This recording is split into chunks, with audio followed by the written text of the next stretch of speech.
Alrighty, guys, welcome back.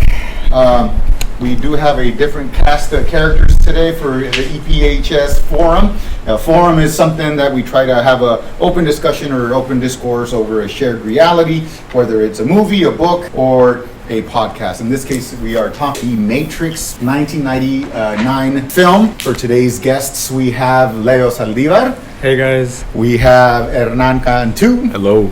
We have Larisa Montes. Hi. We have Sebastian Cantu. What's up? And we have Sandoval. Hello. Okay, and so we all saw it separately. Some of us saw it together. I had a great time seeing it as well. I wanted to see it more than once, but it's been a hectic schedule. But first, before I pick y'all's brains or put anything out there, I want to just take your overall opinion of the film in general. What was y'all's take? What did y'all think? I really liked it. You liked it? Had you seen it before? No, that was my first time watching it. Okay, what stood out for you? Like, what did you like? Cinematography was really nice. The slow motion. Like all the shots, like They were ahead of their time. it was. I was gonna say that. Massively ahead of their time. The slow motion shots, the panoramic green screen dolly shots where they rotate around Neo, they're nuts. Yeah, that was very, very attractive. Anyone else? I think the effects were really good. I think they aged really well. The film cost $43 million to produce overall. I think only at the box office is what it said. It was at like $463 million in return. So two times. So it's like it made 9 times the return on the investment, which is awesome. It's pero the days of filming at that low, and that was a low budget. It sounds like a lot, 43 million, but I mean, I know Sebastian might know the exact numbers. How much do the Marvel movies cost today to make? Man, most of them are like 300 million or like 250, 270, like around there. Yeah, so for me, I really enjoy films like this one, and especially, and it was kind of costly back in the day también, pero there's another film I would like to do for a Tejano Talks, El Mariachi. Maybe we could do that one, or Desperado. It is a little bit out there, but maybe we could find a child-friendly cut so that we could all see it together and have a good time, have a good discussion. But anyway, anything else that stood out for you other than the very much ahead of its time editing and cinematography and special effects? Anything else that stood out to you guys? Keanu Reeves. He looks the same. He's a vampire. He looks exactly the same. I'm used to seeing him with the long hair from like John Wick. But that's from Wick. Yeah. Well, I mean, talk about staying power. That guy has been able to remain relevant for decades, you could say now, literally. Even before that, he was like a weird hippie skater guy or something. Or what was that film? Yeah. Oh wait, actually, I don't know. Where he's like, whoa, or whatever. He's with another They dude. released a new one. Is that Wayne's World?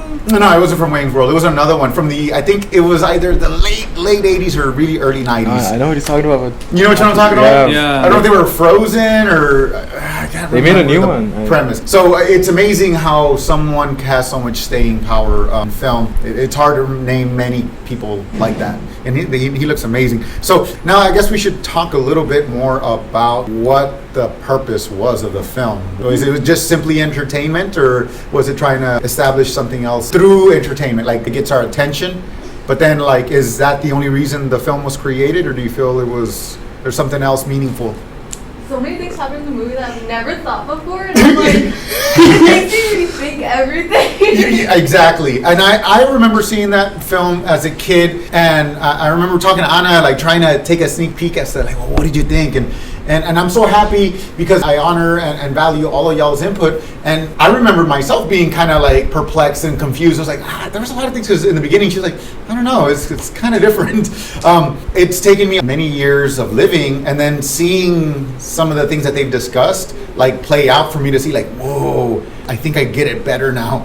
But yeah, I'm glad it kind of like, I guess, Rick and Morty style, where they talk about philosophical things, but in a very cool, digestible way. But they're still very profound, right? What do you think, Anna? Anything else that kind of stood out with respect to ethics or philosophical dilemmas that it kind of espoused? I think that at the time that the movie came out, it was like a really good like reality check, because nowadays we have a lot of movies that are like fourth wall breaking and stuff like that. I don't know. I think it was also a lot about perspective.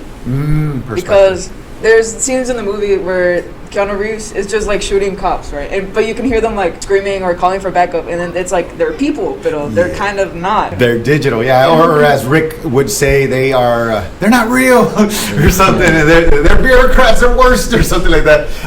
Going back to the red pill and the blue pill thing here, I thought that. Let me see. It says. Let me just read this to you guys. Morpheus glorious. So, here we go. So I'll just read a little bit. It says, the agent then attempt to coerce Neo into helping them locate Morpheus, whom they claim is a terrorist. So here you have these professionals. These are the Smiths. They are the actual bots interacting within the Matrix reality, which is a simulation. They know it's a simulation, but the people, the avatars living in it, believe it's real. You know what I mean? And here is more, it's the Neo, kind of like the woken one-ish, or the more enlightened, if you will. And it seems like the Smiths are aware of Morpheus's attempt to get him. Morpheus, I guess, represents a woken individual, someone who's literally awake. They know that the simulation is a thing, and they're trying to reach him before they do. And this is the thing where the Matrix kind of goes deeper into like systemic lives, the way we perceive things, as Anna said. How many times there's a wonderful book called Manufactured Consent by Noam Chomsky, which talks about how media, news networks, and this was in the early 80s, show information such that they convince you like, oh, they're the bad guys, right?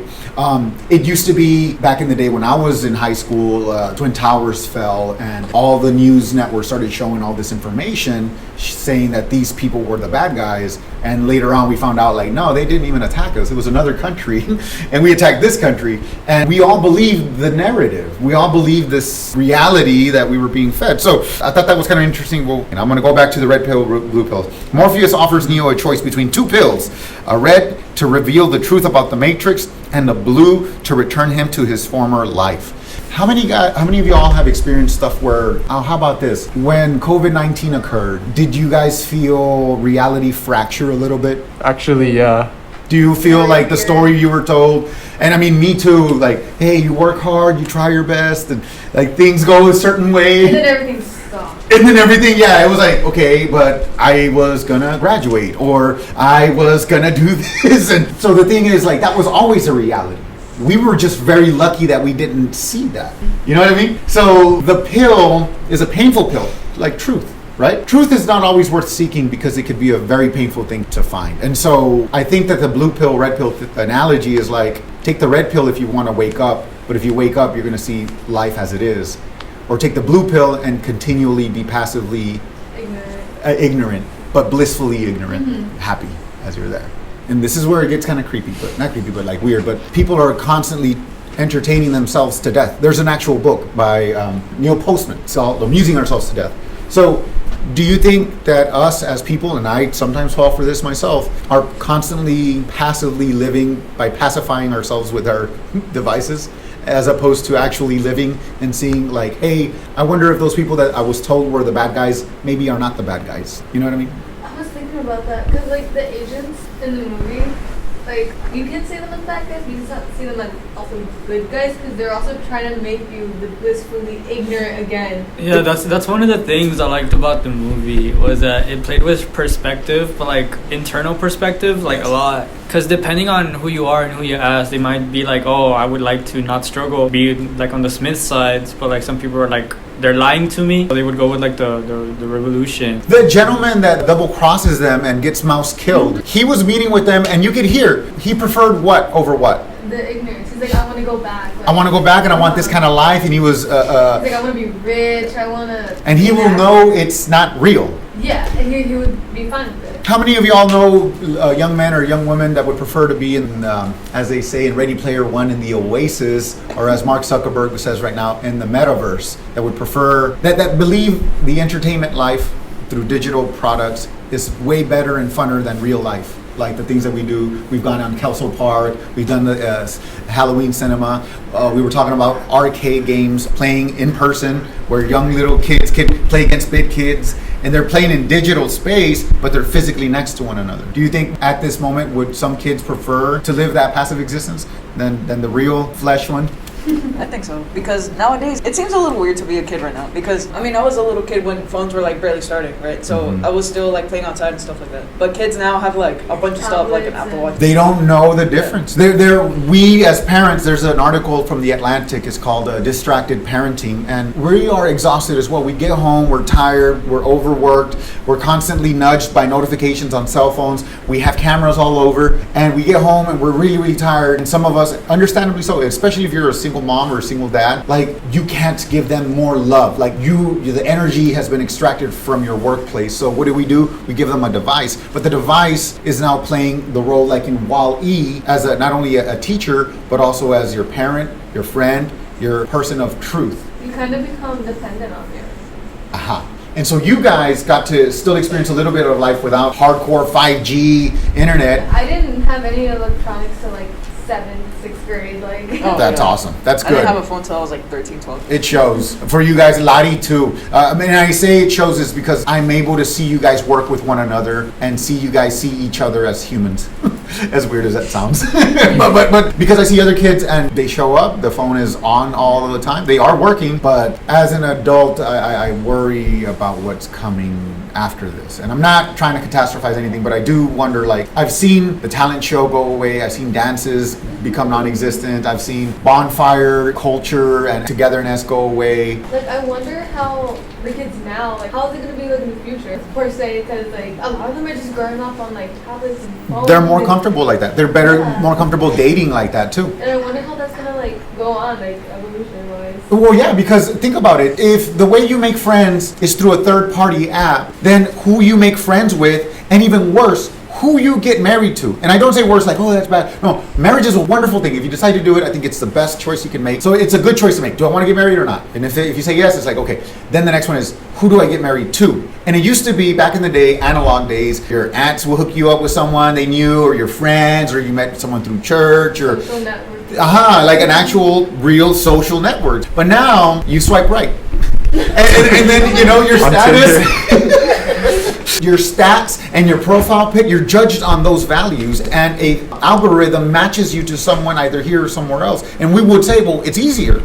And I would say, yeah, but I think you guys can still see, look, if I have this interview again with kids 5 years from now, I don't think that they will see, like 5 years ago or 6 years ago, I could still talk to kids that had actually experienced a talent show and experienced dances beyond prom. You guys get prom. 4 years of high school, prom is your only dance. I don't know. 1 year out of the 4 years. Un coscorrón, vámonos, don't come back. Right? But I remember talking to kids that there were more dances, and it was fun, and you would hang out, and you would go out, and you saw the value in people. But if you see, and the technology is very pervasive, and I try to limit my kids are in the other room right now, but I try to use older technology, non-eye tracking technology, non-connected internet technology, because the algorithm is fabulous at getting us addicted to keep checking, to get enraged, to constantly look. And if you get kids trained like that at an early age, they won't know anything else. That will be their normal. So 5 years ago, I could talk to kids that had experienced dances and going to Mexico for fun and stuff like that. So fast forward to now, it's like we had a COVID crisis. Very few kids go to Piedras unless their parents go with them. 5 years from now, like what will be different? And this is why I think like these projects discussing having a meta-narrative that talks about history is extremely important, because we forget very fast. Anyone want to add anything else to that? Or I was gonna say something about the movie, how like it's kind of like a comfort thing to have like just a device with you, because it knows what I want, it knows what I want to watch, it knows what my friends are watching, and it's like it's very addictive. I've experienced a lot of good from it too. I'm not gonna bash on it hardcore, but yeah. And I think that like the Matrix or whatever, or like the digital world, is like trying to keep people in them, hence like the agents and stuff. So, and pues Neo, if you look at the beginning of the movie, you can tell that he doesn't have like the greatest life, and see he's looking for something else. Yes. And I guess that's how he breaks out of it. But he wakes up. He raises his level of consciousness beyond the reality that's fed to him. And here's the other thing, and I talked a little bit to Hernan about this. Right now, how much money have you paid from this moment up until the first time you got your cell phone, or the first time you used either Facebook, Instagram, or YouTube? How much money have you paid to those companies so that they could become multi-billion-dollar companies? Good amount. You've paid money to them specifically? No. Specifically the social media platforms? I haven't paid anything. I haven't paid a dime. I mean, My I grandma paid for says that that's Spotify. for the devil. Spotify, but not the infinite scroll technology. No. No. Okay, so that means our attention and our time is extracted from it. The reason those companies are valuable is not because we pay them money, like Netflix. Netflix works on both attention and on subscriptions. But Facebook, Instagram, Snapchat, you name it, YouTube, if we're not paying, then we are what's being sold, our data, our attention. So think about this. I want you to, because you said something really good. Our attention is being mined and extracted from us, our attention and our time. Our perception of what is valuable, we talked about this in the marketing manifesto, is, the reason Travis Scott's or Kanye West or any person's shoe or shirt costs so much is not because the material is amazing, but it's because we are convinced that it is so. Now, when we go into the hallways at any time during the lunch or after school or before school starts, we are all, not all of us, a good 73% are literally hooked to their phone looking at it, right? Now I want you to remember, because when he wakes up, when he wakes up, he sees for the first time what is. Yeah. And what is human farming. So how does that work? This is I even cringe even thinking about it. The computer, the singularity has found a way to hook up people to keep them alive, to extract energy from us. Because there was a war between humans and bots. The humans ended up stopping the sun from hitting the earth so they could stop the self-generating power sources for the AI. And this is actually true, and I can show you a video on this, that humans have a lot of power because as cringy as this is and hilarious as this is, the mitochondria is the what of the cell? The powerhouse of Powerhouse of the cell. So humans actually have hundreds of thousands of mitochondria in our human cells. And whenever we give someone else a hug, this is why it feels so good, it's like nuclear fissions happening. Like, it is a powerful thing. So the machines have found a way for them to do to us the way we have done to other things, and as far as farming is concerned. So they've found a way to extract our life energy by keeping us to believing that we are living alive and having our organisms absorb light a certain way. And so you see that whole like stacks and stacks of human pods. Creepy. Yes, and I talked to Hernan about this as well, and I think you kind of alluded to this too, Leo, where he says, did y'all catch that? At the end when Morpheus is about to die, Mr. Agent Smith's telling him, this is the second Matrix we make. Because, not the movie, but the digital reality. Because the first Matrix we made, in that one we gave you everything. There was no pain. Yeah. Did you catch that? Yes. And you, for whatever reason, still figured out, like you figured out, a lot of them started waking up because it's like, it can't be real. Like, too much freedom.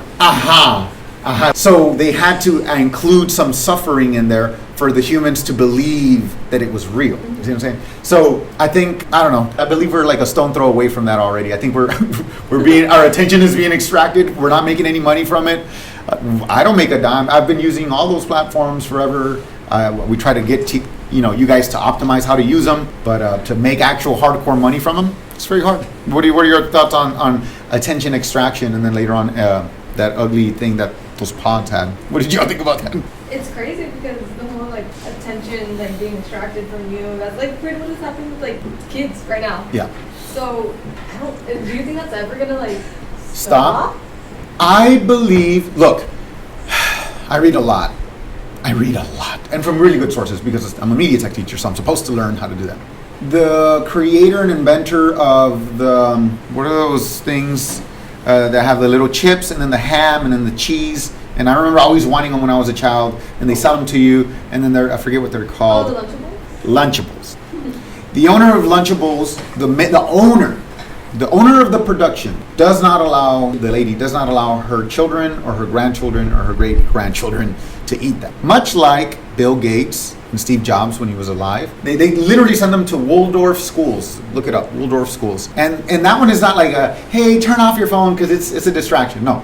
There it's turn off your phone because your attention is being put in a blender and chopped up into a million bits of confetti. So we want you to be able to create deep thinking, to be able to solve deep thinking problems and to sustain attention over a long haul to solve difficult problems. So they don't allow their children to use them. So if these people don't use their products and we're like, oh yes, the next iPhone, the next this, and oh my God, did you see the new feature? Oh, look at my Snapchat face, and then the big eyes or whatever. So do I see it changing?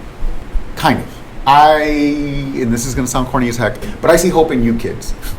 We have these discussions. You're willing to sit down and talk to an old man, like, and see a movie, you know, instead of like a million TikToks and be like, who cares? Like, you sat down, you're here right now, you made time in your day, you got permission from other clubs to be here, and, you know, we broke bread, you know, we've broken bread before, we spent time. I see possible hope in you kids and in my own children and in people who understand media and the way it works and technology. I'm not free from it. Right now, my own kids are in technology, albeit a little bit modified. I don't like the infinite scroll games. I don't like the cheap, easy games that have no story, character, or plot. Like, there has to be something there for them, not just popping bubbles. Okay, 38 hours a day, 24 hours a day, just popping those bubbles. So, I don't know. I see hope in you guys. I see hope in communities, because you by yourself, to feel loved, to feel what you do matters, to feel you're not in this alone. By ourselves, we're up against a tidal wave. Like, everyone else is on it, everyone bullies on it, everyone lives on it, everyone spends their time on it, everyone's entertained. But I see those little, you guys going, purchasing the sodas. I didn't tell y'all to bring anything. Y'all brought a big old ice box of, you know, goodies to Kelsall Park, the Halloween cinema, the football homecoming, like little activities like that. I see like us as a small possible group of people that can talk and have a good time. I want to expand on this. Didn't know how this was going to go. I would like to make this bigger, and I want to have those discussions, because look, here's the deal. The only way we can work on this together to have a chance to have our attention be where we want it to be is if we provide those activities and listen to you kids. I can't expect you guys to build community and make time and know how to tell stories and get together and break bread and do, like, it takes community. I'm not alone in this. I count on every single one of you guys hardcore to you know, open up, to hang out, to lead, to communicate, to create, to show up. And you guys count on me too to open the doors. I don't have to be here. I want to be here. I see so much value in what we get to do and discuss, and more than anything, I myself am the product of, shout out to, rest in peace, my good friend, Mr. Martinez, who was a wonderful sponsor. He made us feel connected, and he made cool projects for us to work together on, and it taught me the value of things bigger than me myself. It took me over a decade to really realize, like, wow, I need to do that too. I didn't know. So, I see that's the only thing. I don't see us be individual moms, individual dads, individual chiquitos, 5-year-olds. Oh, it breaks my heart when I see them just at the grocery store or at the, and that's all there is. Like, they're just there. I don't know. Anyway, let's keep it moving, guys. It's starting to be a bummer. So it says humans attached. So 2 pills, return to former life. So 2 pills, Neo swallows a red pill. His reality disintegrates and he awakens nude in liquid-filled pod among countless other humans attached to an elaborate electrical system. Okay, Neo recuperates from a lifetime of physical inactivity in the pod. After humans blocked the machines to access to solar energy, see, that was the thing I was talking about, the machines responded by capturing humans and harvesting their bioelectric power, while keeping their minds pacified in the Matrix, a shared simulated reality. The machines won the war, and the underground city of Zion is the last refuge of free humans. So yeah, we're the free humans. Little pat on the back. Just kidding. Morpheus and his crew are a group of rebels who hack into the Matrix to unplug enslaved humans and recruit them. Their understanding of the Matrix simulated nature allows them to go beyond physical laws. And that's where you see all this cool stuff. So let's say you want to live in physical reality. Do you guys see it being an uphill battle? Building on what we've done now, do you guys see the value in trying to create that in your college life and family life and your professional life, like togetherness, listening to one another? Do you think it'll be free though? Like, what do you mean by that? Like, do you guys feel that people are so enmeshed in solely digital living that, spending time to take a walk or go and talk and do silly things like this, you think it's going to be an uphill battle to connect truly with other humans? I think so. I don't think. Do you see it already? Like, I don't think it's gonna be like, it's not super hard because we know better, right? We know, that's fun. And if you meet like-minded people, obviously they're gonna be like you, and they reality check, But there is always some people that are always like on their phone. They're always like, if you go out, they're always like filming or taking pictures and stuff like that. But That's true. Yeah. right, like they're always like, you go to a concert, they see it on their phone. They don't appreciate the moment. I don't get Like they pay like to be there, $100 and then they watch it on the 3D screen. space and to smell and to feel, and not in 3D space, in infinite space, because you're there connecting with all these people, the energies and all that, and they want to see it through their phone. Yeah, they just see it through their again screen. Yeah, like 2-dimensional 4-inch screen or 5-inch Like screen. I would record like 4 videos and that's it. Like I like enjoying the moment at concerts. I want to like, be in the anywhere. moment. Yeah. Absolutely. Same. Like I'm barely on my phone if I go out with like my Yeah, if I go out, I'm like never on my phone unless it's to like change a song if I'm listening to music. But other than that, like not really. In the moment. Because like I think people who learn to appreciate like the moment they're in, they're gonna be doing that. But if not, they're just gonna be like, you know, I like really learned how to appreciate, like life and in the moment is when COVID happened. yeah. Same. Like Bro. you took advantage of things before that. Like. Yeah. Like that's why I've been like al tiro like this year, because we don't know if we're gonna go back to that. Like tomorrow isn't guaranteed. It was a big reality check. Yeah. We were talking about that after school. We were talking like I never seen kids be so hardcore this year. Like the few that are working hard are like on all 8 cylinders, just. And he was like, "Yeah, I think it's because we don't know how much time we got." That's awesome. Were you going to say something? I was gonna say that before COVID, like every time I would come back from like school or from like anywhere, I go to my room and like I would just stay there. Like I would not get out. So like, when we came back from like everything, like before junior year, I guess, like that was when I started like, going out more, like talking to my family more. I kind of learned like what I've been missing out. Yeah.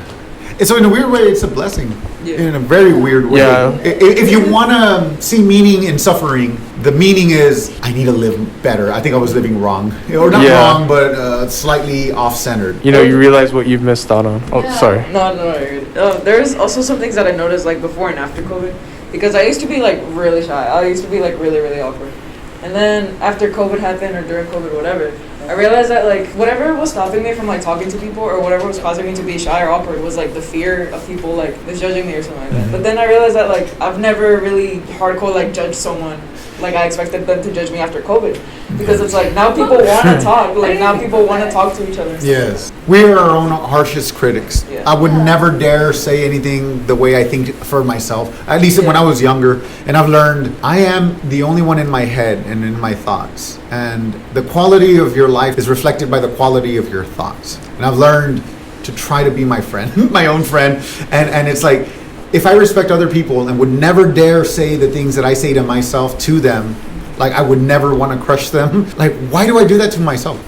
So like, yeah, you got to learn. We have to learn to be our own friends. And yeah, COVID opened up a lot of our eyes, a lot of my eyes too. That was a huge thing for me, because like before COVID, like I was always kind of like not shy. I was always kind of like more like outspoken compared to other people. But like I was a part of it, right? But I felt like I wasn't like a cog in the machine. You know what I mean? But during COVID, and then like I stuck with the audio video, and then like we talked like after like the little class period ended or whatever and stuff like that. And I actually felt like my input was valued during COVID, which is probably like, isn't that something? yeah, probably like the best time that could have happened, because like other than that, it's just another kid there. But like, Speaking of that, okay, because in the class, and I love that you mentioned that, digitally, I felt I was leading the charts and like, yes, I want you to work. I would wake up every morning at 3 o'clock in the morning. Y'all would get my Google assignments. Like I was putting in the work. But at the same time, I was like, no, those kids got to know that I want to connect and that they mean something to me.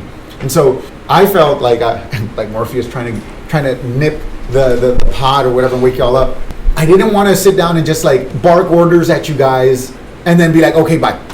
Like, you know what I mean? I was, Leo could attest to this, 40, 50 minutes sometimes per lesson. We would talk, we would hang out, and I wanted to feel like connected beyond a cog in a machine. we had this Tejano talks during all of that with Mr. Cruz. Blood in, blood that out. was like the thing that made me realize that like audio video is like my second family, especially during COVID, because like I realized that there is like, well, not specifically me, but there is a lot of people who like don't have like good connections with their families or whatever, and having this group of people to rely on. Chosen family, I think. Yeah, that's what you chosen said. I really family like like really made me like realize I'm valued here and stuff like that. Like I can actually input my things without it just being like washed away like with like everything else. I love that. And what do y'all think about like the, because this was awkward as heck, but I learned it from Mrs. Kumpian, the meditation stuff, that app that we used digitally, how did that feel, me trying to reach you guys as a human? I guess the second question, what did y'all think when we finally came in here and it's like, okay, we're going to work hardcore and every other week or 2 weeks, we'll sit down and we'll actually meditate in real life? What was it like digitally for me to try to connect with you guys? Because I kind of feel like I'm trying to break through the matrix and actually sit down and have quiet time and have you guys sit and think. What was all that like for you guys? Like digitally, it was like really nice, especially since like we're all at home, we can't leave, we're just computer, It would help me get through my day. Because you guys would check in, right? Yeah, like, I think I would go twice. I would go like, sometimes you would go. Like in the video assignments, like I don't know, you at the end of it, you'd be like, oh, have a good day and stuff like that. And that would help me out, like, you know. Dude, because it wasn't just another like if I was having a bad like, day. I really looked forward to it. Yeah. Like I was like, this is my time to just. Dude, and for me too, Yeah. I felt like those moments, because we did it every day, Mm-hmm. I felt that the world was burning in my head. It really felt really bad. It was very confusing for all of us. But I felt like after my instruction, and even sometimes the pain instruction was kind of like, difficult to deliver. But it's like after those 10 minutes, I'm going to stay. And there was always at least one kid. Sometimes it was you, sometimes it was Kelly, sometimes Leo. And we would just sit down and share a moment. Kind of like we're sharing a moment right now. Yeah. And it just felt nice to not be alone. To not be alone in my suffering and to also have a routine. It's like, this whole day, like, I don't know how the lesson is going to go, but I know I'm going to have a little bit of decompression time. Yeah, to have that like real connection and like when everything else is fake. Like it was horrible, I remember, man. I remember we used to stay like after the class period ended, like online, we would stay for like another like 30, 45 minutes just talking, just have like a conversation. Different kids, you, Yeah. Casas, Lottie, Yeah, and Frank then Rodriguez. when we had the Tejano Crossroads, the drive-in, that was like the first time I'd met a lot of those kids. Yeah. Like it felt like I'd know them forever, because we had that. Asael, dude. Yeah, Asael like was I already knew Asael, but like I never really talked to him, and like I saw him, and it was just like we knew each other like forever, like. It's a good feeling. It was a wonderful way. I had to jump through so many bureaucratic red tapes. And it's so weird because after all the hassle they gave me, they had a maskless indoor prom or something like that the next week. And it's like, bro, I've been working on this for like 5 months. But it happened, and I'm glad that they let me do it and stuff like that. Because I had that weird experience too with Jimena. Because I could see her icon, but it was her. And I was in that digital haunted house. And then I saw her, she had the mask on though, at Taco Bell. And I was like, oh my God, you're really real. Like, you're there. That was a really weird experience, a cool experience I never thought I would get to experience. What do y'all think about, because this is also weird. So we come back after quarantine. I try to make an actual connection. Oh, Lottie, I forgot about that one. And I felt the energy. It's so weird. Right? You were like, are you Lottie? It's so... And you've never seen my face. So, but I could feel the energy. Yeah. That was nuts. I got that weird frequency signature or something. Porque, yeah, it was really cool. I'm very proud that I did connect with you guys as best as I could with the limited ways that I could. Pero it was cool having y'all come back. And I counted on those relationships because everyone else was like, I hadn't met them, or they were a part of the digital class, but they were not very active at all. So I had to build from zero. So here's all these kids who were home alone, working on their computers. It was just them and the screen. And then, here I come with all my energy, right? What did y'all think when we actually did it for real? When we sat down for real and we meditated for the first time? What do you think for you, and what was it like for the other kids trying to connect and build like a real thing? At first, I was like, oh my God, this is real life. Like, because like, I was so used to doing it online. But this is like, oh my God, they're... I like the people on the This guy's for real? That's funny. What about you, Hernan? Did you stay for a couple of them too, digitally? No, you didn't stay. I didn't stay. No. Well, what was that like for you? Is it kind of weird or different? Because it's like new to you. Yeah, because he didn't get to experience it at all. So Well, like, here what? in the Uh-huh. yeah, I don't know. Like, the first few times, it's kind of like, What? With the EPR updates, you see all the stuff we do. I feel I sometimes need to do it just to ground my head and be like, okay, we're together, right? We're still in this. And try to ground myself in the reality other than opposed to all the momentum. So I don't know. I see those tiny little experiences as moments when we're disconnected from the thing, and I try to be really hardcore, like absolutely no phones. Anything you guys want to add that I've been missed, that we haven't talked about for the film, or just connecting as humans beyond digital experiences or intermediate? I just missed being here. I remember. I saw you at HEV, dude. Yeah, I saw him at HEV. Yeah, he's like, oh my god, I'm so excited to go back. Yeah, I was like, I'll see you there, sir. And I think like it was like the first week or two when I didn't have AV before they had added it to my schedule, and I would come here during fourth period. Yeah. Because I had nothing else to do. And I remember being like, are we gonna do the club this year? Because I want to be the president of it. Because I was just like, I felt confident enough that I had like enough experience and enough like connections with enough people to like actually do it. And I'm doing it. No, you're doing great, man. Well, and he's one of the few. Well, Seabass also had some experience, but you were not a part of the clubs back then. But that's the other thing, the importance of history. And I think y'all kind of trusted him and believed, like, okay, this guy talks like he's been here before, because we lost a whole year. I mean, from being together. You know what I mean? I was asleep like all of last year. I believe it. I don't even know what happened last year. And Anna, I do remember you. I remember, because you stand out. I remember you showing up to a couple of the club meetings, but you were more reserved as well. I do remember. I always thought you were a cool kid, but I didn't know, like, it's like, okay, you know, I couldn't get anything out of you, so I wasn't too sure, like, how invested you were. But of course, back then you were in band, so your time was limited.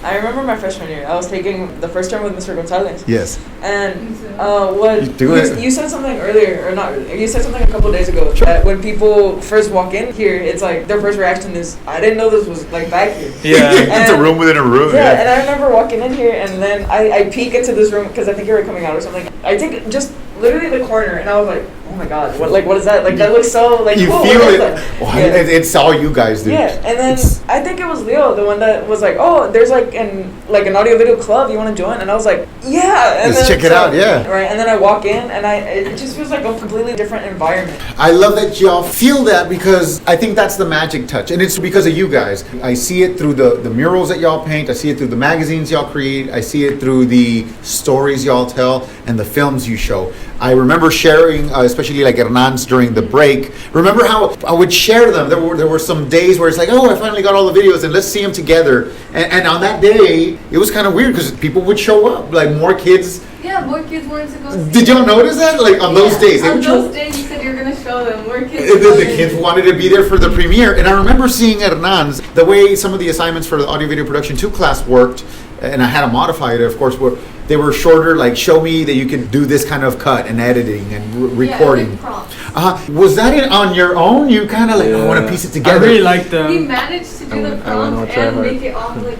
I love that, and I didn't notice it until like. But it was the third one. It was like, oh, like this kid's onto something. Yeah, and it felt really cool. I felt like CSI. I was like, let me stitch these things together. It's like, oh, it was like, oh, I gotta show this to the guys, you know. And as weird as it was, I really felt we had a healthy digital space, as good as we could do, considering the circumstances. It's kind of mirrored right now with the club. We have talked about it where every Thursday I present the meetings and stuff, and it's just quiet. Like almost nobody talks in the meetings and stuff, but everybody shows up anyways. Everybody like shows up to the events. Everybody helps out, but like just like dead silent when we ask, well, what do y'all think? And then it's like. It's just dead silent. Yeah, we agree. Yeah. I know. And we created Padlet so they can put it in there. So if they don't want to speak out, and some of the kids have taken advantage of that, but then they've kind of stopped. But what about that, Leo? What do you think? I don't know. It seems like because there is a connection there, and sometimes because they don't need to show up. I think about it. And I do get kind of scared because I'm like, oh, what if I'm not like. You don't want to be a dictator. What if I'm not seeming human enough, but like people show up anyways, and people are like. Well, no, because the weird thing is that they were not here with us last year. Yeah. Otherwise, they wouldn't feel the norms the way you guys are creating the norms. Like, oh, y'all go to Kelso Park. Y'all are here right now. Y'all did the homecoming. And it's like, I don't know. You see, and that's where I feel like, okay, so the Matrix, of course, is a dystopian reality where we are in a simulation, right? But in a weird way, we all have these dogmatic ways of living, our own mental prisons that we're like, oh, I don't want to speak out. I don't want to be judged. I don't want to get canceled. I don't want to say the wrong thing. I think that they feel the energy, like Ana said, before COVID, ¿verdad?